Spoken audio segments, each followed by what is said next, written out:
కాల సమయంలో సంధ్యాదీపారాధనలో వచ్చును తల్లి మహాలక్ష్మి, వచ్చును తల్లి వరలక్ష్మి.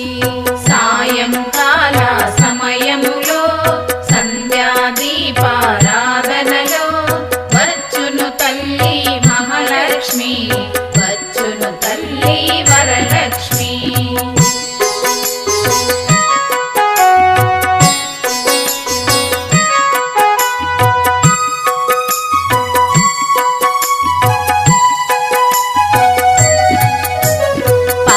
సముద్రుని పుత్రికలా పరందాముని ప్రాణసఖి రావమ్మాయిక రా